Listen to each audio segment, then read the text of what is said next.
Short note on parable. Parable হচ্ছে এক ধরনের ছোট গল্প এবং এর গল্পগুলো খুবই সিম্পল হয়ে থাকে, মানে মানুষের প্রতিদিনের জীবনে ঘটে যাওয়া বিভিন্ন ঘটনার আলোকে এই স্টোরিগুলো লেখা হয়।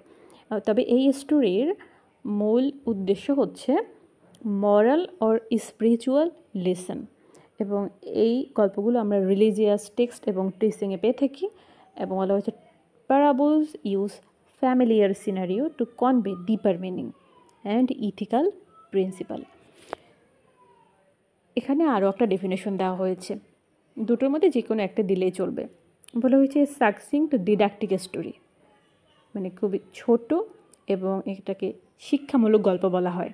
এবং এটা প্রোজ অ্যান্ড ভার্স দুইটা ফর্মে হতে পারে, তবে এখানে অবশ্যই মরাল লেসন থাকবে, কোনো নীতি নৈতিকতাকে শেখানো হবে।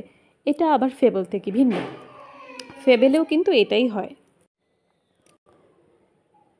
একটা ফ্যাবলের কিন্তু মরাল লেসন থাকে এবং এখানেও মরাল লেসন থাকে। তবে ফ্যাবলের ক্ষেত্রে যেটা হয় সেখানে হচ্ছে অ্যানিমাল, প্লান্ট, ইনঅ্যানিমেট অবজেক্টের ব্যবহার করা হয়।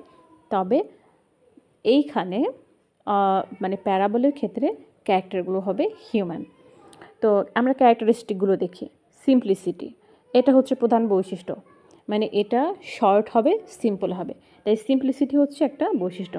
বলা হয়েছে প্যারাবলস আর straightforward and easy to understand using common experience and everyday event.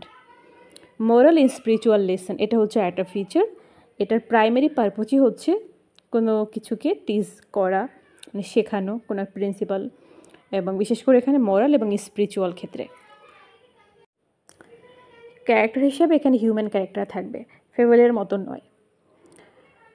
তারপর এলিগোরিক্যাল নেচার, প্যারাবল কেমন হবে? এলিগোরিক্যাল হবে, অর্থাৎ এখানে ডুয়াল মিনিং থাকবে, এটার মধ্য দিয়ে বিভিন্ন আইডিয়াকে রিপ্রেজেন্ট করা হবে। তারপর হচ্ছে cultural context, they often reflect cultural and social norms of time and place in which they were created.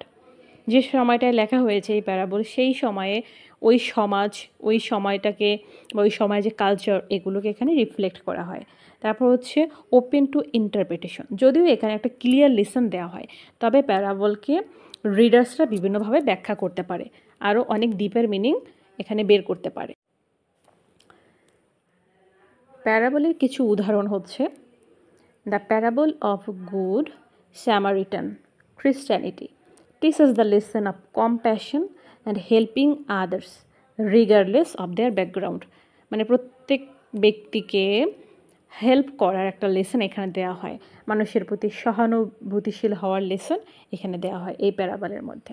তাহলে আমরা একটা প্যারাবলের এক্সাম্পল পড়লাম, আমি আবার বলছি, the parable of good Samaritan. তারপর হচ্ছে দ্য প্যারাবল অফ শোয়ার্স, এটা হচ্ছে খ্রিস্টানিটির উপরে, illustrate different responses to the message of the king of god.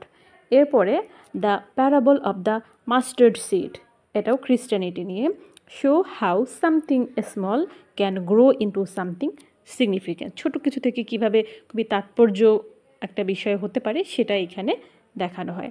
এরপর আছে প্যারাবল অফ নাসরুদ্দিন, এটা হচ্ছে সুফিজম নিয়ে লেখা, এবং এইখানে আমরা দেখি যে উইজডম, ইনসাইট, হ্যাঁ, এগুলোকে দেখানো হয়েছে। তো parable are powerful teaching tool, এটাকে বলা হয়েছে কি একটা powerful teaching tool, because they engage listeners, provoke thought and encourage reflection on the underlying message.